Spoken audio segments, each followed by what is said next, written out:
Hailing from County Cork, the rebel county of course, his first real connection to music was watching an unplugged Nirvana covering a Bowie song.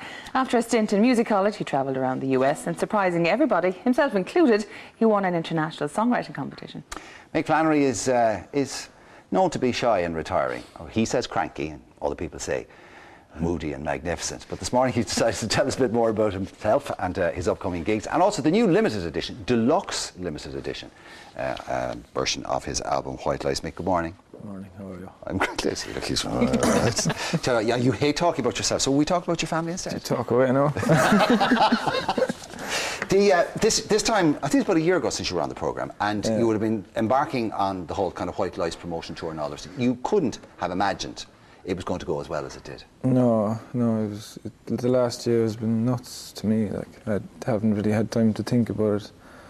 You know, it's been very busy, 3 or 4 gigs a week, and you know, lots of people come to the gigs, and has it been overwhelming? Yeah, definitely overwhelming. I haven't really had time to take account of it, really. I haven't really taken stock of myself, no, at all.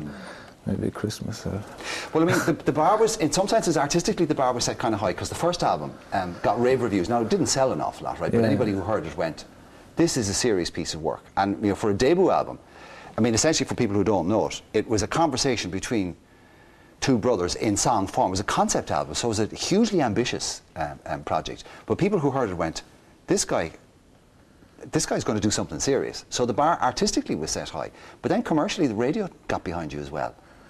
In the last album, you know, I knew, because I had signed to that record company, and I knew that I had to make a little compromise and do some song that was at least a little bit radio friendly. So we did that, and it was just the one song on it, really. The rest of them are still along the miserable vein, and we were able to save that. But misery loves comfortable, Nick. The miserable vein, I love You caught the mood, the zeitgeist perfectly. Oh God! But how do you marry that whole? Like you don't like talking about yourself, but like when it comes to performing, you're in front of hundreds, if not thousands, of people sometimes. And do you get shy of that sort of thing? Do you connect? Do you feel a connection with the audience as a one, or is it like a load of different individuals? How do you marry that? I don't really know how to do it, really. Yeah. I try my best to talk as much as I can to the audience. Some nights I do it better than others. If I'm doing all right at the beginning, then I can keep going. But if I say something silly at the start, I get kind of clogged up. Do you get nervous?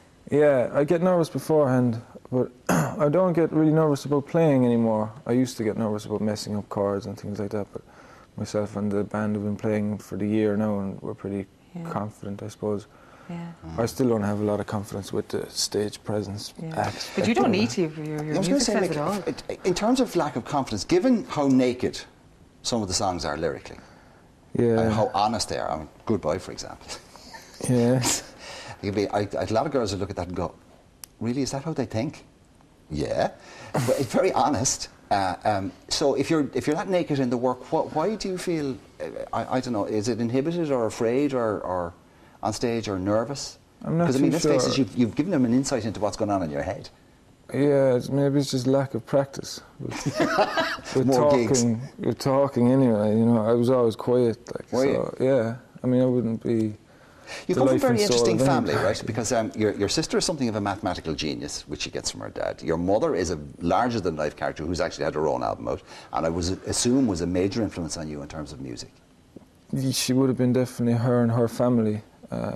Her sister, my aunt, she sings with me all the time. She's in the band, like she travels around with us.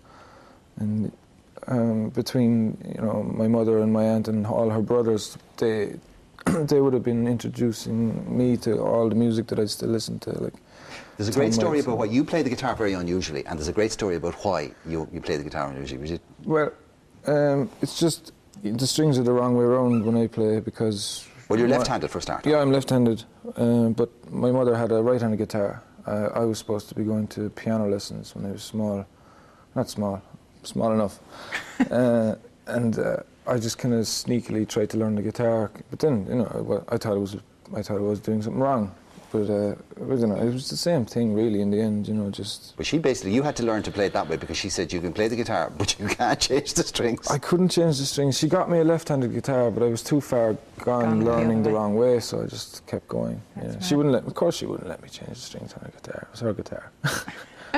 Well, you know, they say that unique styles are actually born out of people's limitations as much as their expertise and their talent.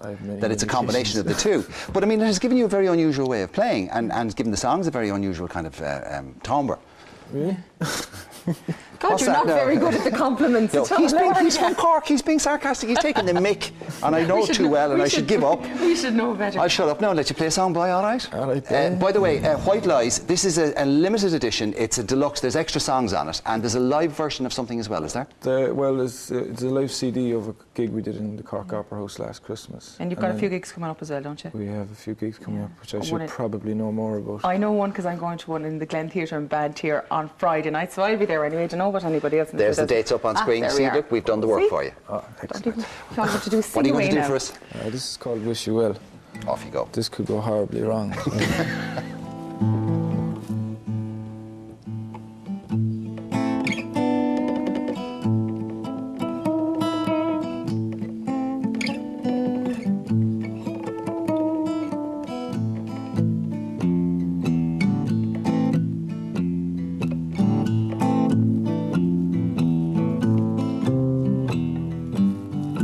Hit the bottle, baby, I lost some time.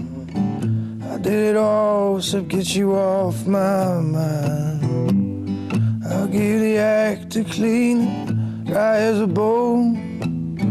You beat the shakes, you break, pick up the phone. Just to win back my baby's heart and to tell her I would never die. Let it ride, it you know it's wrong, being the love that you know is gone. I'll be the rock that you perish upon. Then hit the road together, you walk the line. You try to make it like the good old times. But soon the fire started, run out of face.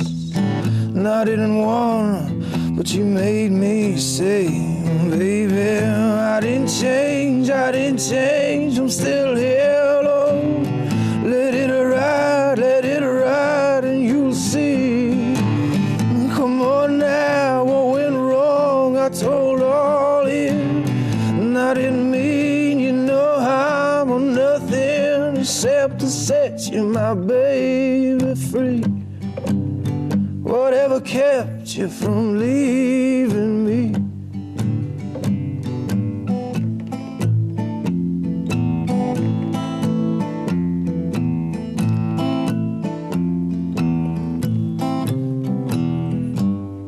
She says it isn't working, she's had a fill.